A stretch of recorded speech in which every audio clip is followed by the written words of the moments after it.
All right, I'm back with Book of Experts TV. And the reason why we have a second episode today is we're talking about change. We're talking about being part of that change maker nation, like making change happen, being that change agent of change out there that a lot of you are already doing with your organizations. How do you do it? How do you do it more effectively for your organizations or for you yourself individually?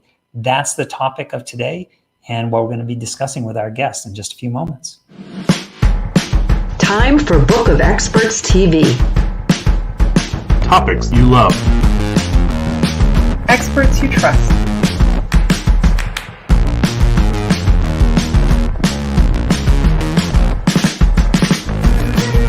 Friction-free referrals.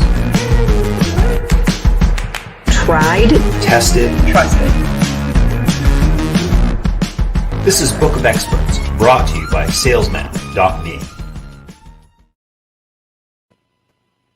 Lorin Beller, welcome to Book of Experts TV. I'm super excited to have you on and talk about Changemaker Nation. Thank you, Tobin. It's a pleasure to be here today. Yeah, it's so, you know, I'm going to start off in an odd place for the conversation today because I had a chance to have an experience with you, Lorin, that I really appreciated. You and I connected through a networking event, and you invited me to come in and do an experience with you. I won't give away all the details. I'll let you share that in a moment. But I have to tell you that, and for folks out there in our audience, whether you're with us live, say hello if you are. You can chime in. Tell us if you're new to Book of Experts TV. If you're catching the replay, love to converse with you as well on whatever channel you're catching us on. But I'll be honest with you guys. A lot of times when people invite me to, hey, let's get together and do this thing, I'm kind of a little bit guarded. I'm a little bit skeptical because there's a lot of people out there that are pushing their thing. And I'm like, I don't have time for all those, have to be a little bit selective. I'm so glad I took the time with you, Lorin. It was an awesome experience. You're doing something unique that I haven't seen from others. And I'm kind of excited to talk about it today. Thank you. I so appreciated our conversation, and I'm actually excited to hear you talk about it firsthand of the impact that it had on you. Well, the first thing, so I'm gonna pull the punchline right up front because I'll show something. I don't know if you guys probably can't read it. This is part of the experience. In the words on this little bracelet for me say gameful. Those are words that I chose, guided by Lorin through this experience. But one of the things that I really got from this whole thing, I've seen these sort of life planning goals, lifestyle design wheels before, but you're doing something really unique with it, in which is tapping into the intention side. So I would love to hear, before we go into the specifics of what you do and why, I'd love to hear how did this all, like, where did this come from, Lorin? It's such a good question. Almost 20 years ago, amazingly enough, 20 years ago, I was hosting a very small women's retreat. There was 12 people, and I was designing it. And I was sort of, as a coach, noticing that goals were great and everybody was focused on goals. But what was more important to me was how people were going about their goals. In other words, I love the analogy of, we can make a dinner together and we can do it with joy and love and fun, or we can do it angry, frustrated, etc. And how we go about something, anything, makes a huge difference. And when I start to help people see that we don't attract what we want, we attract what we are, which is a Wayne Dyer quote, that changes everything. It raises awareness. It builds our ability to be more conscious about who we are being in the world. So that's the core of the work I do. And what was fascinating to me almost 20 years ago when I sort of put together this tool, I've been using it literally every year for 20 years. And what I found is of those 12 people, 6 people still use it today. And that spoke to me. I realized a couple of years ago that this is actually more powerful than I'm giving it credit for. And I then started to take it to a whole nother level in my business and started using it as a core tool with everything that I do. I love that. And there's a whole bunch of things to unpack here. So first of all, one of the things that I heard you say, which I think is really important for us to underline, is how you show up, how you do anything is how you do everything. So how you're showing up in one aspect of your life. And so that's kind of a reminder, I think, for myself and for all of us to slow down, do it right. Like there's no sense to rush through this to get to the next thing, because again, how you do everything is how you're going to show up in your life and really make that impact. So I thought that was a great reminder. So you've been doing this process for over 20 years now. It sounds like. Has the process changed in that time, or did you sort of refine the model? Yes, it has changed, because what I noticed, I've refined it. It's not the core 95% of it is exactly the same. But one of the core things that I noticed over the years was the better we took care of ourselves, the more impact we can have in the world. And so self-care became really important. How we take care of ourselves matters, because it's not about being selfish. It's about, I'm going to take care of myself so I can be who I want to be for you, for the world, for the impact that I want to have at home, the impact that I want to have in the world. And to help people design a plan within this one-page document becomes a very valuable guide for people over the course of time. And it's not the same, it changes. That's what makes it so valuable. You don't focus on it forever. You focus on it for one period of time. I think for you, it was like mid-year. So we focused on it for the rest of the 6 months, but then it would be time to freshen up, at the end of the year for the next calendar year, which makes this a really valuable tool. Again, it's not about the goals. They're there, they matter, but much more importantly is, who am I becoming now? What do I want to be now? Because we evolve. And the more thoughtful and conscious we become, the more we see different things. That's the other thing, is that the more we are thoughtful about who we're being, the goals actually change. How often are you doing these wheels, Lorin, and what triggers it? Is it by the season? Like I know there was a time element with the work that you and I did together. We sort of picked a range of time coming forward, but what sort of triggers these planning sessions that you do for yourself or that you're doing with clients? Usually the end of the year always triggers it, but I also like to do mini sessions. I host mini sessions all the time within each section of that wheel. So that wheel, you and I discussed our personal wheel. We also have a business wheel for teams. We have a classroom wheel for teachers and kids, which is awesome for virtual. We have a family wheel. So it's whoever I'm working with, there's usually a focus. The place I usually start is personal, but so within that personal, I like to break it up. Like, let's get really thoughtful and intentional about business. Let's get really thoughtful and intentional about health. Let's get really thoughtful and intentional about our significant other or our kids. And when we start to think like that, we can dive in a little bit deeper. So I can do little slices publicly with lots of people, or with one person. It really helps to have a one-on-one session so they get a sense of their own personal wheel and the value of that. So I want to dig into what actually happened in the experience, because I want to make sure we have enough time to talk about Changemaker Nation and excuse me, what you're doing with other agents of change.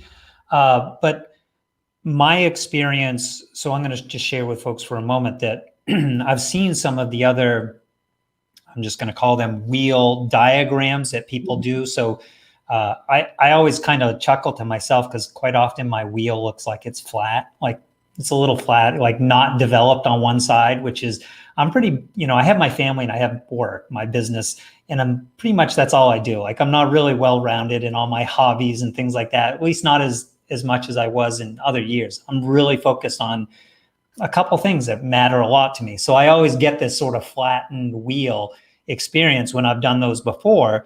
One thing that I felt was really different from the experience with you, the prompts you were using, Lorin, the questions, and also the shift from, let's not talk about goals, but let's talk about intentions and stepping into that. So what does this feel like when this thing that you've identified that matters to you comes into fruition? And where did that come from? Like, where did that originally come from for you? Is that part of the 20-year journey as well? It is. And one of my teacher, trainers, gurus that I've watched and read and listened to all these years was Wayne Dyer. He passed away about 5 years ago.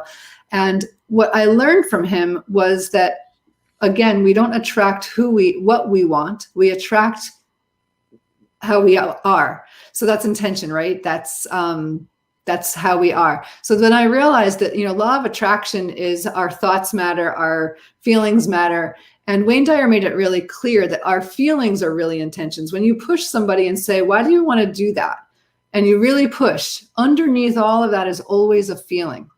So that helped me realize that that's how we become clear on what our intention is. It's about a feeling. It's not about an action. And a lot of times, and even if you look up intention in the dictionary, it's about the intent to act in a certain way. The word act is in the definition. So how are we behaving became really important to me. So when I was helping people think about how they wanted to behave in their intentions, it was they want to go about things in a certain way. It makes a big difference.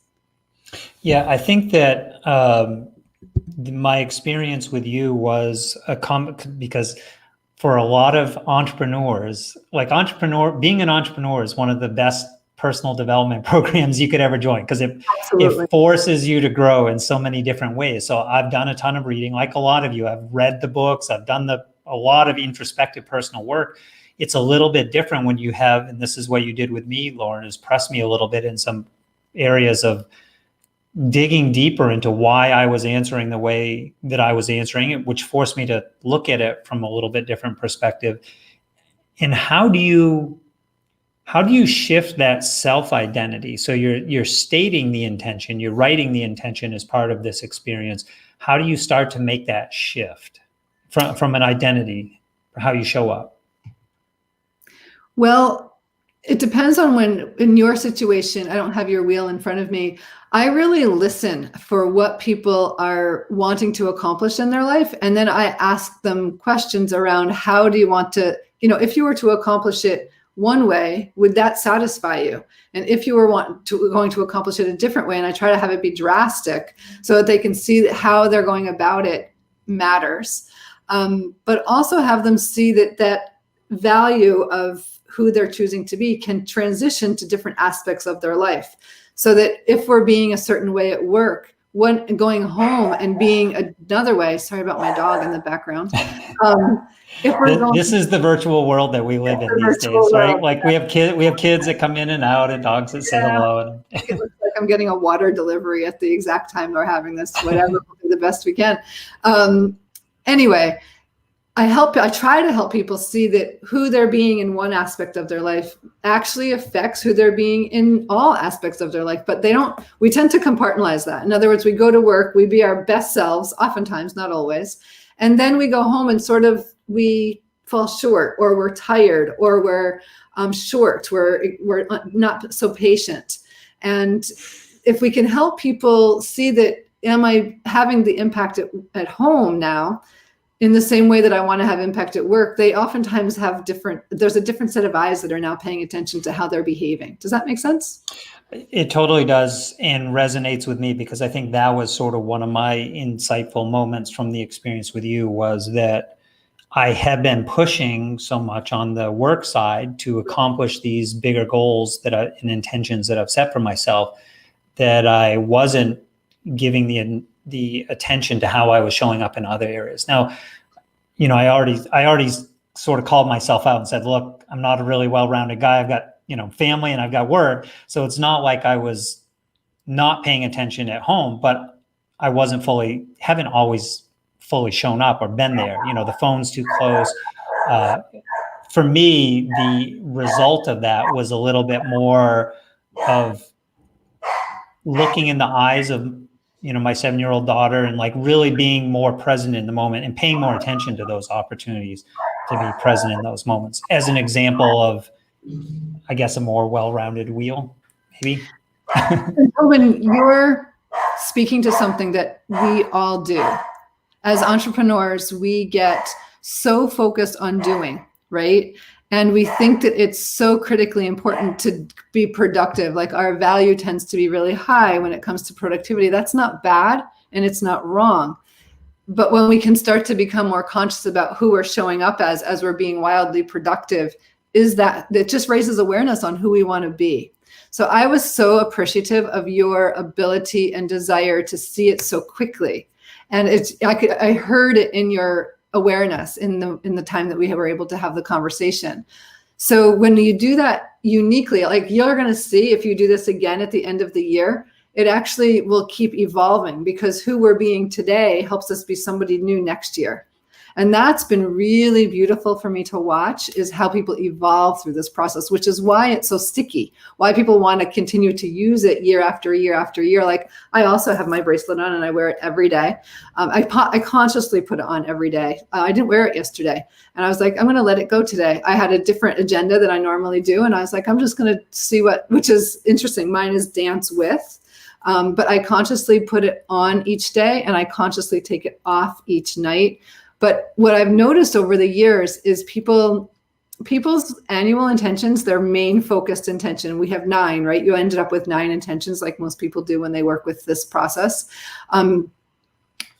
They evolve in a way that I can't predict. I almost could predict, but I don't really know. It's fascinating and beautiful. It's almost like this unique flower that's opening, because each person is going to build on what they just worked on. So when you work for a whole year on being gameful, like, what does that take you to in your own personal unique journey? When I work on dancing with things and being more flexible with everything that shows up, the water truck being delivered during this conversation, just dance with it, go with it. It's wonderful to practice it. And where it takes me is my journey. Yeah, I love that. And I think that hopefully I'm not, giving away the sort of secrets, or because it was a surprise aspect of the work that you and I did together, but having the bracelet. So the word or phrase that I chose was gameful. Originally, when we did the session, I was thinking playful, and then used gameful for a slightly different reason. I wanted to capture that aspect of making life a game, like thinking of what we're doing as a game, and like people just naturally get absorbed in the flow of video games and wanting to bring more of that aspect of myself into what I'm doing on a day-to-day basis. So it's a really nice anchoring technique. I think you're right, of being able to look down, see that reminder, and being intentional about putting it on, taking it off, and saying, okay, what am I actually trying to do here? Yeah. You're pointing to something that's really important in coaching work. Generally, it's nice to have a structure. But the other thing that you're pointing to that I think is critical is the ability to be extremely creative in this process. It is a very creative process, but it's very custom to you. So your word is not going to necessarily resonate with somebody else's word. My word might not resonate with somebody else's. So it's really important that we find the right phrase for each person, and that is it's an art, and I've gotten better at it over the years, because it's not okay for everybody's word to be the same. We're not in the same place, so the words need to meet us where we are. Right. And just out of curiosity, do folks tend to do that with each? Do they change their words with each planning cycle? Is that how you normally think of this? It's so fascinating that you asked that question. I've been doing this for at least 20 years, because I started playing with this prior to using it with my group of people. And I've had a word every year. I've had a wheel every year since literally every single year. And what I find for me is all the years except for one, I had a different word. But the one year that it didn't feel complete, it didn't feel complete to me. And I just used my intuition and did some coaching around it and gained clarity for myself. And I cannot tell you how impactful that next year was to sort of complete that process.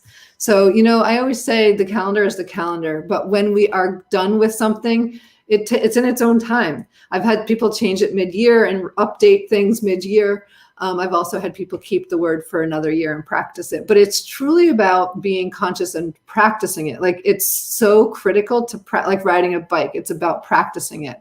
And the more we practice it, the more we decide when we're done, right? So the more we practice it, the more quickly it'll be over and be complete and take us to another journey, another fork in the road where we get to decide where to from here.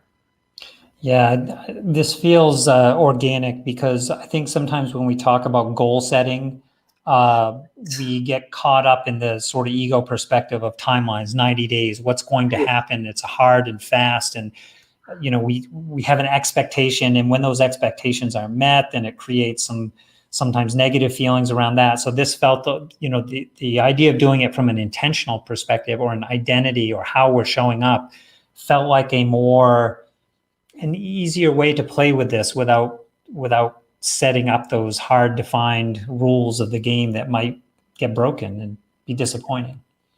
I could almost be radical and say, let's throw goals away. I mean, I've been setting goals with clients for 20 years, but I could, and I'm all about setting goals, but I literally have come to after this many years, I've come to the thought that goals don't matter. Because what happens is when we're really clear about intentions, goals drastically change. Yeah, So that's interesting. I think that there's a tie for me between goals and what so right now we're seeing a lot of research come out about, and I work in the social media space, yeah. but there are a lot of negative aspects that are coming out of social media because of the tendency of human psychology to compare. So we see people who we think are living their best life on Instagram or Facebook, for example, and we Right. compare ourselves when it's probably only, they're only showing a slice of what's actually happening, but our point of reference makes us kind of feel bad sometimes about ourselves. Or, I'm not living this glamorous life that they seem to be living. And I think there's some aspect of that with goal setting as well that I see where, again, it comes from an ego state. And this felt like a bigger, more holistic picture when we did the experience together. I don't normally lead with this thought, but to me, it becomes a more spiritual journey. So the goals are great because they take you on the journey. But when we start to let go of the, are they measurable? What's the date we're going to complete it by? And stop doing that and look at, okay, how am I going to show up? And keep my gentle vision on where I'm going. So vision becomes really powerful in this process. Vision and intention together to me are ultra important because we need to have a gentle hold on where we're going. So Lorin, I want to take this for the folks that are sitting at home or the audience that's hearing this, watching this, wherever you're pulling in this feed, they're keeping score and they're saying, all right, we've missed a big question here, which is the who. And that's where I want to go next. I want to talk about Changemaker Nation. Who are you doing this with? And specifically, I want to talk, I think it's really interesting that you created a toolkit here that other change agents are using in their organizations. It's beyond just the one-to-one, the individual aspect of your work as well.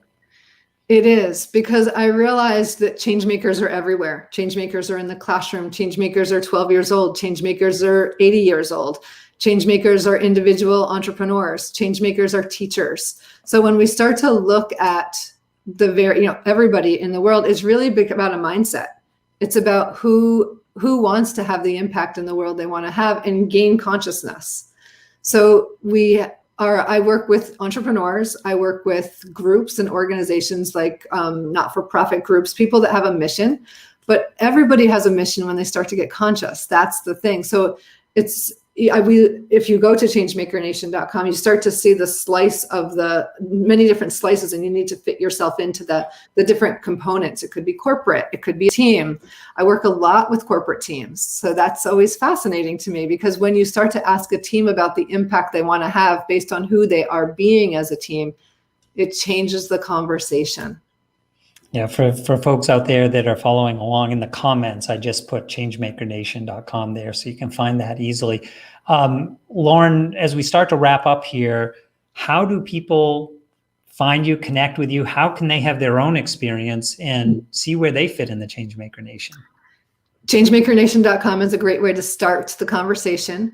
LorinBeller.com is another place, but also we have a brand new free community. So community.changemakernation.com is another place to reach out and just start the conversation with us. It's literally brand new. I think we might have a dozen people in there. So it's brandy new. I'm hardly promoting that, just to get the conversation started.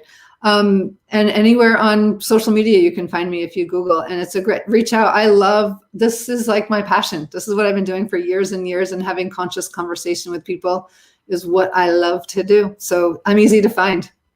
Well, you're talking my world when you get into the conversational side of things, and I'll let folks know that that's how Lorin and I connected. We actually attended the same networking event, and we had a chance to connect and get to know one another, and many good things have grown out of that first experience, including introductions to people on both sides. So very much encourage you to take the time, pay attention to the people that are that are saying and speaking, when the message resonates with you, there's a reason why. So follow that, follow the message or the signal there, and because there's something in it for you. And I very much appreciate you not only taking the time to give me the original experience and the bracelet, but also taking time to share more about it with us today.